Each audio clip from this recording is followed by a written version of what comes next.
I think why you don't see a lot of women in the kitchen, it's because in the kitchen also it's about power game, right? Women have a more mature way of handling things than men do. Yeah. Even if you were doing great work and you were getting credit for it, they're like, ये तो लड़की है, there are no other women chefs, that's why she's getting credit. Oh gosh. Respect cannot be demanded, it needs to be earned. Sometimes even when I'm cooking at home, I will just drop a small dollop of butter and it just changes everything. A food combo that sounds weird but actually works. Fried rice with dal fry. No way. Welcome to InControversial, the podcast where we have unfiltered conversations with trailblazers.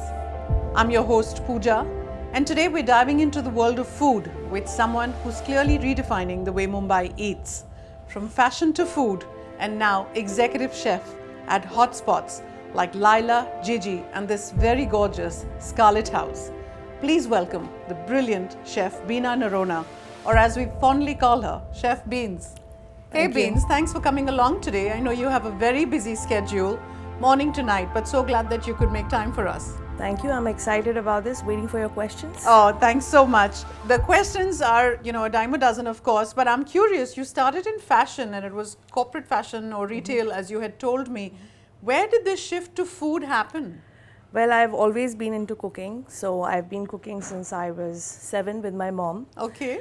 But, everyone in my family has been into cooking. But I never thought of it as a career option, While I was growing up, I was into sports, drama, art, and I didn't really know what I wanted to do. And I didn't really have any, like a nudge or a push from my parents either. Right. So I was on my own to choose what I want to do. And, I wanted to do something creative. So I thought, let's probably pick fashion. I had a great sense of style, which was really unique. And I thought, maybe I should pursue a career in that. Food is something that I've always been cooking and feeding people. But as a woman, when you're growing up, no one tells you, it's not a profession. At least it wasn't then. Correct. People wouldn't tell, oh, you can become a great chef. They'd only be like, oh, you can cook great food for your family. I think in 2018, when I was watching something on Netflix, that's when I think I was watching Chef Amrinder Sandhu on the final table. And I don't know, something just clicked and said, why not give this a try? Because I think cooking really gives me a lot of happiness. There's a sense of purpose there. And I think I find it very satisfying when I create something and someone eats the food that I create, and that expression says it all. So I really enjoy that. Wow, it's lovely that you shared this sort of your light bulb moment, and you realized that food is and cooking is what you wanted to sort of spend the rest of your life with. But was there sort of formal training that you underwent, and did you sort of get yourself enrolled into catering college? Yes, I did, because any industry, if you want to start, right, you need to have some basics, right? Obviously, cooking is never by the books. So I won't say that I was formally trained for cooking. I can say I was probably trained by my mom, really. But yeah, I mean, you need to have any kind of place that you go to find work will always ask you, where did you study from? And not really rely on the knowledge that you have. So I had to do my culinary course from Bangalore Culinary Academy in 2018-19. Post that, it's all about how you feel, and I think manifestation plays a big role. I, at that time, was looking at a lot of Michelin-starred restaurants, reading about them, reading about the chefs, how they work. And yeah, I just got a chance to kind of become a trainee chef and work for a 2 Michelin-star restaurant in France. That's not something that was easy, I would say, but yeah, I mean, I learned a lot, and I just kind of took all the experience that I had with handling big brands in fashion and the management skills, and combined that with the cooking skills that I have, put it together. And I didn't have to start from scratch when I came back to Bombay. I could, I directly started working as a head chef, and I was lucky to get that opportunity with a very small QSR model, you can say, kind of a restaurant. Okay. And, from QSR to fine dine and gourmet and, absolute trailblazer brands, Lyla, Gigi and Scarlett House, what's that transition been like? Well, the transition, I think what really helped the transition was the lockdown during COVID. Like I said, when I came back to Bombay, I just joined this QSR model, but lockdown happened and I was sitting at home and thinking, what should I do now? Like, I can't just sit and not do anything. And food never goes out of trend. Right. Not even during lockdown, right? Yeah, so, absolutely. And I think it was trending more during lockdown. Everyone was trying to do new dishes, creating new things. I said, the delivery service is on, why not? And I was staying, again, like I was staying in Bombay back with my mom and my brother back home.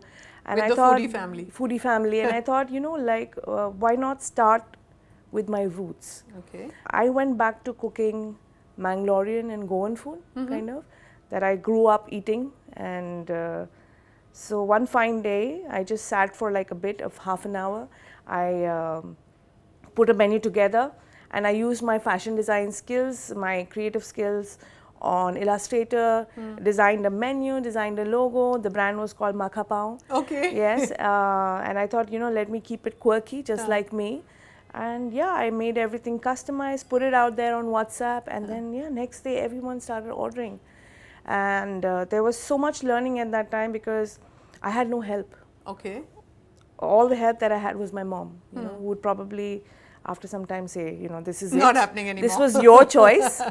This was your choice. This was not my choice. Right. So, I was going to the market, picking up things, cooking, cleaning, going down to give the delivery guy the entire package, packaging, accounts, then marketing on social media. So my day was pretty occupied. Okay. I think that's where I learned more of business with food while I was doing that. And yeah, from there I think I landed up with a job at Opa Kipos, which was a Greek restaurant, and then from there to Regis. And yeah, I mean, from there on, I think my journey has been in the restaurant scene in Mumbai. I was fortunate to meet Chrome Hospitality and Dhaval, who gave me the opportunity to work with Gigi, because I think Gigi was my first blank canvas, I would say. Okay. I could do what I really wanted to and put out everything that I've learned in the past experience and what I know about food in one place. And luckily it was in also a great location. The size of the restaurant was great, so we had a great set of clienteles where I could actually showcase and put my food to test. So yeah, and from there, like it's been Gigi, Lyla, and now Scarlett House. Absolutely. And you spoke about learning the tricks of business and food, but just taking a step back, you also spoke about putting your fashion skills to good use. And so what do you think food and fashion have in common then? Well, what is common in any business, I always say this is, jo dikhta hai wo bikta hai. Okay. Okay. We also eat with our eyes first, right? Anything that looks attractive is attractive, right? Even when it comes to food, when it comes to the table, it has to look great. Yeah. Also, now everyone is into social media, and that's how businesses grow, right? Everyone wants to click a picture, whether it's to do with the restaurant vibe or the way the food looks or tastes or feels or smells, right? All that is very important. Yeah. And first impressions are always important, right? So yeah, the focus is all about creating fashionable food, putting a bit of my personality on the plate, so that, of course, every guest does not get the opportunity or a chance to meet me or vice versa. But I want them to experience a little bit of me on the plate. And what is that little bit of you or that quirkiness that you bring to every dish that you create? See, my main focus whenever I create any dish is about balance, right? I do not like to serve anything that's extremely spicy or extremely sweet or extremely sour or tangy. The flavors need to be balanced. It needs to look good. It needs to be appealing. We also have a very well-traveled crowd in Mumbai, right? So I'm sure when I'm putting out food like pasta or pizza or a Japanese sushi, these people have had the opportunity to travel abroad and try the real thing, right? Yep. So I make sure, like, I always try to make sure that, you know, they get to experience a bit of the culture that they have experienced in the past through food on the plate. Okay. Yeah, so that's the focus, and it needs to be nostalgic, still new. There needs to be a story behind every dish that I put on the plate. So if I'm coming to the table and telling you a little bit about the dish, there needs to be some connection that I have with the ingredients that I've used in that dish. So there truly is a little bit of you Yes, in every dish definitely. that you put out there, and that's so wonderful. I mean, that's really a beautiful thing to share. But you know, if you talked about going to the market, like most chefs of from our growing up years, we've heard of famous chefs would go to the market in the morning, pick their own fish, and sort of select vegetables and fruits, literally handpick them. Yeah. Do you do some of that as well? Do you sort of Well, look at all the ingredients that is coming into your kitchen? I definitely decide what ingredients. Of course, now I don't get the time to actually go out in the market and do that. But I keep researching about new ingredients. I'm in direct contact with vendors. I work very closely with vendors and brands. So I pick and choose what brand and what ingredient I want to work with and where I want it sourced from, so that I can deliver what I'm actually envisioning to put on the plate. And working on 3 different brands, each having a distinct personality, Lyla, Gigi, and now Scarlett House. What's a day in the life of Chef Beenz? Well, If someone was to shadow you, what would we see? Well, the thing is, I wake up in the morning to a shot of espresso. Okay. And then I'm just thinking, how should I plan my day today? Luckily, I work with a fabulous team. So the reason also behind me being able to do so many more projects than, without being there physically is because I have a great team in place, right? I work very closely with my team. So everything happens on the phone these days. So I check all my messages, I get in touch with people I need to, and then I just drop in to the restaurant that I need to be there for the moment, in case, I need to create any new dish, or there are photo shoots, or there's something that I need to address if there's an issue. So I think I plan my day based on that. Mostly, you will always find me at one of my restaurants if I'm not, or if it's not my day off. Lovely. We're here at Scarlett House, and of course, it's such a beautiful place. It has a lovely, quaint, yet intriguing vibe, and it's just stunning. From the days when this place was being done up, one story that, made everyone think that, gosh, where are we? Why are we sort of running behind schedule, or something unexpected that happened? Well, firstly, I was never really, it was not a planned thing that I would be a chef for Scarlett House. Okay. Because I've worked with Dhaval very closely for Gigi and Lyla. And Malika was having a meeting with Dhaval at Gigi. And I randomly, was meeting her and her Arhan and Malaya. Malaya, the other partner. And of course, Amit and Afsana, who are also the investors at Gigi, are the same investors for Scarlett House. Okay. So I've, this is something we were just casually talking, and I suddenly just one day, Dhaval wanted to try some, butters, flavored butters. And I, in a day I came up with 9 flavors. And Malika was there, and I made her taste it, and she loved them, and she's like, I think that's when they were like, why don't we work with Chef Beena? And that's when I came on board. And initially we thought, I would have a lot of interesting arguments with Dhaval, because he would say like, it's a cafe, no, it's a restaurant, it also has a wine and cheese room, it'll be a retail. And I said, Dhaval, I think you're doing too many things. Okay, I don't think I agree with this. Okay. I said, whatever, I will still make the menu of, something like a cafe or something that I can relate to and give it to you. And he said, okay, But as and when the place started coming up, and we came here and we saw like how this place has turned up, the menu started evolving and I started making some changes. It was not a cafe anymore. It was not just a restaurant anymore.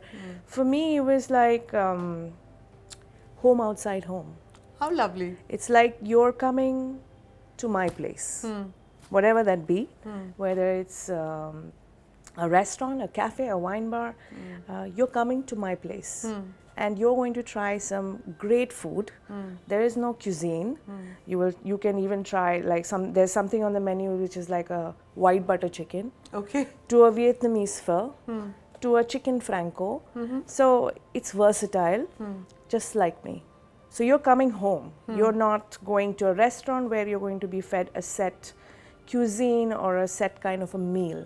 You're free to choose whatever you want. You can have a sushi, salad, or like I said, a butter chicken, or even like our favorite masala khichdi, which is Malika's recipe, which everyone is going gaga about. Oh, how nice. I was just going to ask, is there anything on the menu that is Malika's favorite, or how much of her inputs are there in the sort of dishes? Yeah, well, we have, there's actually a menu which says Malla Special. So there are like around 5 to 6 dishes on that menu. And the best part about starting that concept was that she actually invited me home and she cooked some of these dishes because they are some specials at her place, which she's known by and her friends talk about. So initially when I went to her place and she's like, you know, there's this techa and there's this masala khichdi, I was like, is she like in the right place? Because, you know, in the restaurant, are we going to put khichdi? Like, And techa? Yeah, but when I tasted it, I'm like, yeah. Wow. Has to. You've got because, me, huh. Yeah, I mean, nothing, the food is food, right? It's not about, just because khichdi is something we eat at home, doesn't mean it's simple. There's a lot of technique that goes into it. There's a lot of flavor. And believe me, like khichdi can also go wrong. Like, you know, there are days where I think when I tried khichdi from some other restaurants, that's when I realized why our khichdi is so popular. I mean, the recipe is insane. It's flavorful, and we serve it with that curd and the papadam and an in-house made mango pickle from which is my grandmom's recipe. Okay. So, you know, there's a bit of her and then there's a bit of me. So there's this great pairing, and I think she also has this super uber cool persona, right, Malika? And I've had the best time working with her. She's such a humble human being and a great passionate woman for these days. And I mean, considering celebrities, people are very judgmental, right? Yeah. Okay, you know, it'll just be the name. She's just going to, you know, we're just going to use her name and she's not going to do anything, which is completely different. You know, I've seen her literally coming to the restaurant, and if she sees a small piece of rag or some tissue fallen, she'll pick it up. Wow. She's folded the tissue, you know, the toilet paper so that it looks good in the toilet. She's that particular, and she's like so down to earth, like when she comes, like, and just her aura is so great. You know, I love working with her. Yeah, it's been a great journey. I mean, it's nice to hear that she's not just lending her name and she's actually involved and very sort of hands-on with the project. But how often do you come across guests sometimes just dropping in just to get a spot or a dekho at her? Like, does that all the time? All the time, all the time, and especially women. So last time when she was here, we actually had this conversation. I told her, you know, I thought you'll have like a big, you know, male following. She's like, Chef, it's actually the opposite. And it is. There are women always coming, you know, and they're always asking, is Malika around? You know, and if she's around, you will at least see like a lot of people lined up to just get a picture with her. That's how it is. I mean, clearly she's every boy's crush and also every girl's crush, right? So yeah, she's every human being's crush. Oh, I mean, she's so ageless. Yeah, that's just like this restaurant. She's also absolutely. completely ageless, and she's also super sweet and comforting. So yeah. Nice. And if you had to sort of create a dish that was inspired by Malika, what would it be? Well, I think it would be a dish. Actually, there are a lot of dishes on the menu that's actually inspired by from her, because she's a person who I see her like people might think that she's very health conscious. She might not eat this, that. She eats everything. Like I've even seen her binging on cake. But I think she knows when to eat what and how much. She won't go overboard with it. It's also about clean and conscious eating. Yeah. So she wants to eat fresh ingredients and eat good stuff that tastes great. She's not someone who's living off salads or saying no to carbs. When I made that butter chicken for her for the first time, I served it with this banh mi, and she like really enjoyed and she loved it. She didn't stop herself or anything. So yeah, I think anything that's great with flavors, conscious eating, not really heavy on your tummy.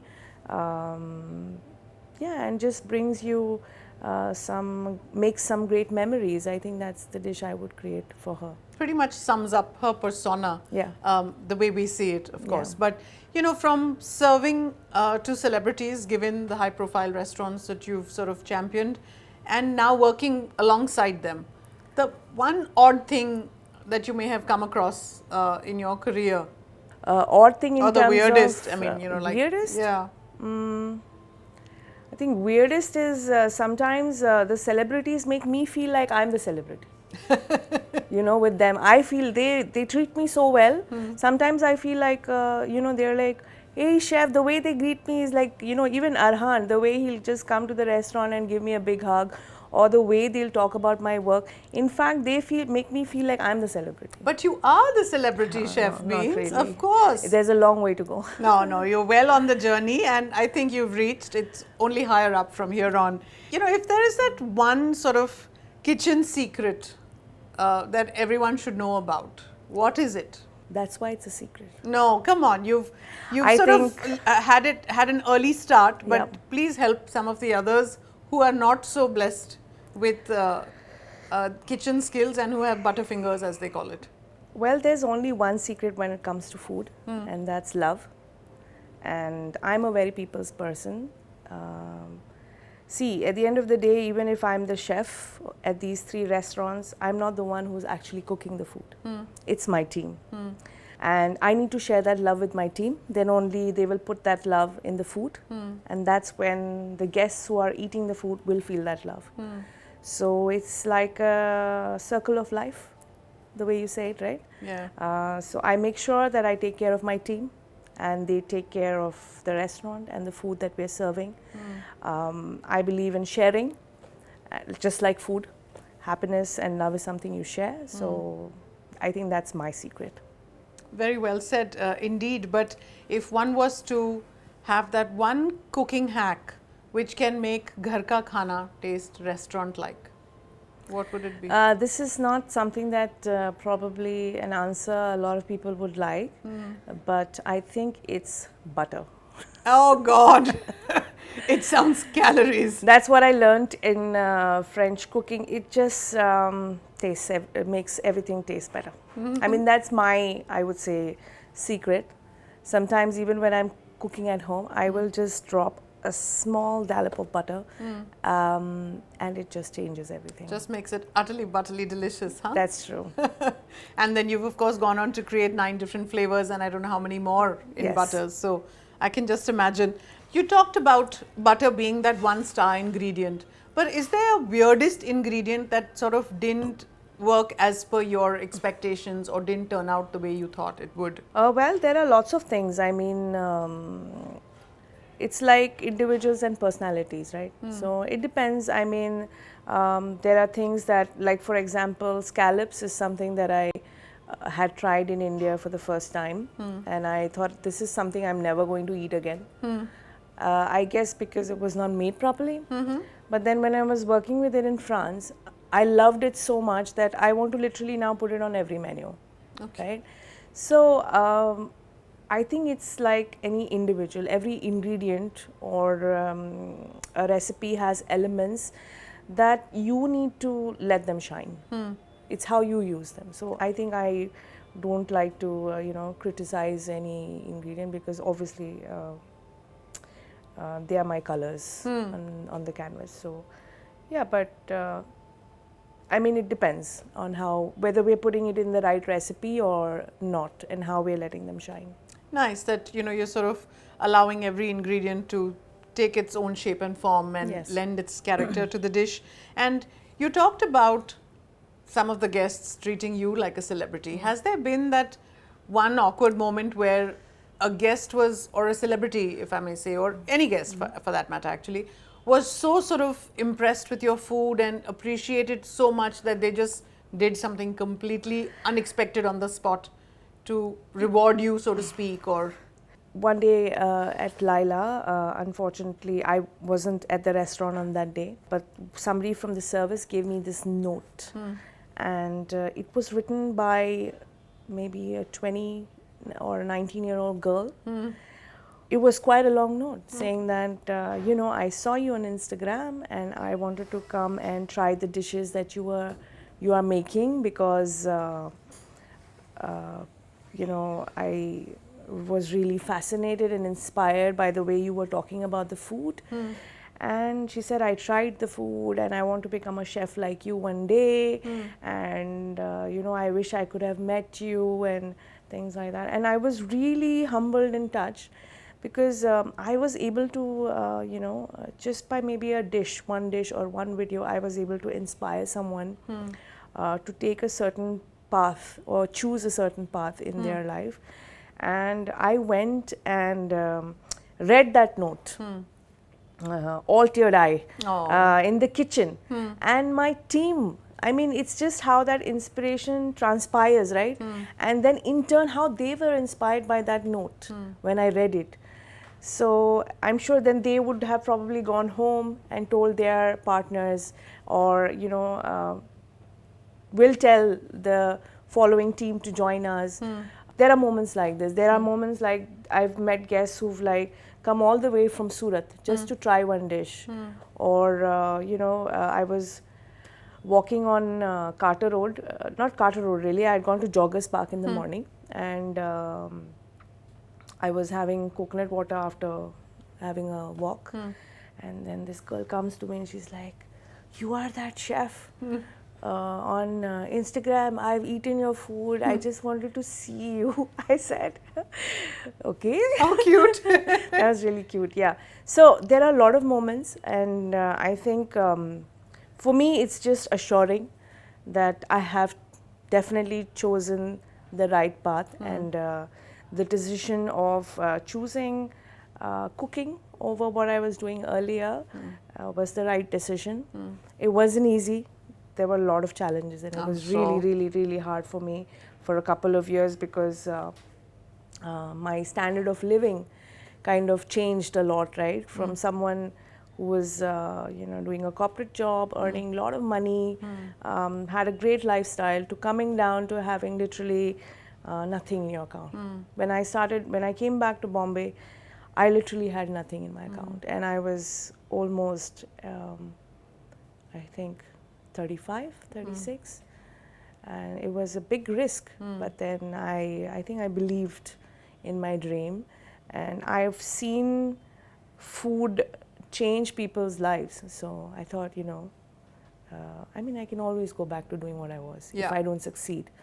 But what will I tell the older Beenz if I don't give it a try? If you didn't take that chance. Yeah, if I didn't take that chance. Yeah. Well, fantastic. I mean, clearly food was the magic ingredient in your life. Yes. And hearing about that little girl's note made me realize it's not for nothing I called you a trailblazer right at the start, Beenz. So that's such a fantastic story. Right. And you talked about challenges, and I remember from my own catering college days, the food industry, the restaurant, the kitchen industry in particular has never been kind to women. It's not been a domain that women have dominated historically, commercially. Yes. Whilst it's completely different in the personal and the home space. Did you face any challenges, starting out? I faced a lot of challenges. I think why you don't see a lot of women in the kitchen, it's because in the kitchen also it's about power game, right? It's always intense. right? Because yes, you're cooking great food, but it needs to go out in a certain time. The kitchen is busy, everybody's caliber and talent level is not the same, or the expectation of from the chef is different to, you know, the line cooks, the way they are cooking. I think men don't want to be shouted at by women, right? That's definitely not happening. Clearly not, yeah. And I think women have a more mature way of handling things than men do. Yeah. And I think they just don't want to be told, right? Initially, yes, when I worked with Regis or when I worked with other places where there were hardly any women chefs at the leading positions, it was really hard for me initially. You know, they're like, even if you were doing great work and you were getting credit for it, they're like, ये तो लड़की है, there are no other women chefs, that's why she's getting credit. They would not actually give me credit for my good work. They're like, she's getting promoted or it's happening because she's a girl. Oh gosh. Right? But I never let that affect me. And I also think that I had an upper hand because I already had great management skills. I've handled big teams earlier with fashion, right? Yeah. Which most chefs probably, you know, when they come up the line, they haven't had the opportunity to handle that big teams. And fortunately, because I was working in fashion and I had the chance to travel around the world and experience good food, I think a lot of chefs in India down the line have not even had the opportunity to sit in a flight. You know, there are chefs, there are people in my team. If you look at hospitality as a business in general, the chefs are not really well paid. You know, the salaries are not great for the kind of efforts you're putting in. I think it only gets better when you reach a certain kind of level or you own your own restaurant or something like that. So it wasn't easy. Imagine working with a bunch of frustrated men, right?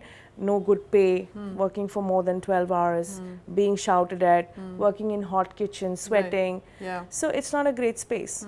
But like I said, I think I just changed the way I work with my team.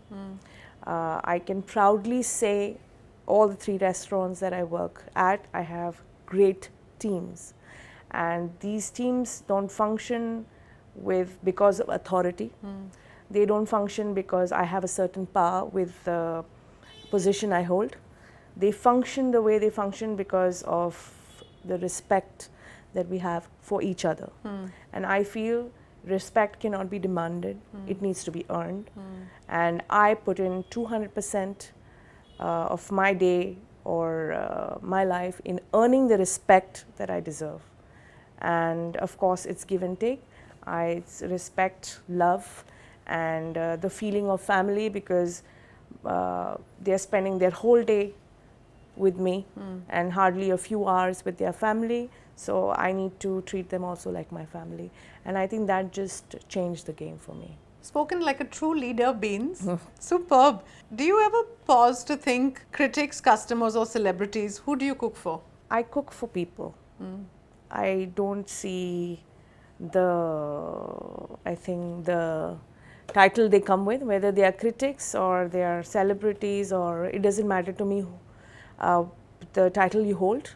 As long as you're sitting on one of those chairs in my restaurant and my food is going to be served and you're going to be eating it, it has to be spectacular. And that's what I tell my team. Every person has to be treated as individual. Put yourself there, think you're paying those bucks, and just think, you know, if you were cooking for yourself, how would you do it? Just cook like that and make sure everyone who comes and eats feels nourished, feels happy, and goes home with a memory that we've created. And as a chef, does it sort of secretly make you cringe, or do you die a little inside when you hear of dishes like Maggi made with orange soda or chocolate dosa? Not really. I mean, it's a creative space, right? And there are different kind of artists. So, like for example, I mean, there are different kind of chefs as well. You will find chefs who are doing more gastronomical things and more things that have like chemistry going into it and a lot of drama and petite things and sizes, because they want to give you that moment of experience of something, you know. And there are other chefs who believe in cooking authentic, literally, you know, nostalgic food, which is very traditional. And and then there are chefs on Instagram who are trying all these different things, or you know, I think everyone just wants to like I said, put a bit of themselves out there for people to experience. And with social media, I think this like culture, you know, is becoming something that, you know, it's like a affirmation of what you're doing. I think that's why people end up doing this. But yeah, I don't judge anyone. Everyone's free to do what they want. Okay. The complete diplomatic chef at I'm just it's not, it's a creative space, and everyone's allowed to play around. And when I mean, I have it tattooed on my arm saying freedom. So if I'm preaching something, I need to, you know, believe in it as well and follow it. So I believe in total freedom. I mean, everyone should be able to do what they really want to do, unless it's really harming someone. Yeah, of course. Yeah. Good rules to live by. And we're going to have a quick, fun, rapid fire round, Beenz. Come on then. The most underrated cuisine? Indian. Why do you say that though? I think there is a lot more to experience, which I haven't experienced it myself. There are this more Indian, I would say, actually indigenous cooking. Okay. I recently had the chance to, you know, a little bit research about indigenous cooking, and I think it's very underrated. It's something that we need to bring back. And I think a lot of chefs are doing that now. Yeah. A chef that you admire? Claire Smith. Okay, nice. And one celebrity that you'd like to cook for? Deepika Padukone. A food combo that sounds weird but actually works? Fried rice with dal fry. No way. I've tried You're killing it. That's now. what I was eating when I was in college studying fashion. Trust me, it was the best. Okay, I'll give that a shot. One dish that you think everyone should try at least once in their life? Hard to say, because I'm not sure I have had that dish yet, right? Life is so long, but... And the food dictionary is so vast. Yeah, it's so vast. Like it would be really difficult for a chef to answer. But I'm a great fan of seafood. So I would definitely say, you know, people should definitely try seafood once. Yeah, I mean, I love seafood too, but yeah. A restaurant scam that most diners don't realize they're falling for?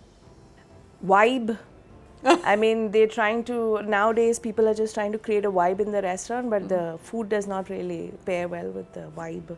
So it needs to sort of all I think people are focusing, they're just focusing a lot on interiors rather than also focusing on the food program. Because at the end of the day, people are really coming to eat, not just click pictures of the place. Yeah. So. And the most ridiculous chef's advice that you've heard, which you just wanted to sort of throw your spatula at, like, not happening? Chef, chill. You don't need to do this anymore. Like, you can chill, just chill. I mean, just chilling doesn't get you anywhere. So. Okay. Yeah. The first thing that you'd say to the following celebs if they walk into your kitchen one day? Shah Rukh Khan? Come dine with me. Ooh. Vikas Khanna? Can you cook for me? Ooh. Alia Bhatt? Can we try maybe a role reversal? Can you be the chef and me be the actor, maybe? Deepika Padukone? Speechless. Ori? Let's roll on camera. Maybe that's how it is. You know, he's all the time on camera. So, Virat Kohli? Yeah, let's knock it off the ground. And our Prime Minister? Namaste. Beenz, this has been so much fun and inspiring. Thank you so much. You're welcome. You've shared some lovely stories on your journey with fashion and, you know, transitioning that into food. And it is really wonderful to see how you've blossomed in the kitchen. I bet your mama's really proud of you, leading hotshot names on Mumbai's gourmet scene today. And it's just proof that if you have a nose and if you love what you do, passion will always find a way. Yes. Thanks so much for being on InControversial. Thank you. And you've really got me hungry, so I'm going to try some of that khichdi today. Sure. But yeah, thank you for watching InControversial. Do like, share, subscribe, and I'd love to hear your comments. Signing off for now till we meet again.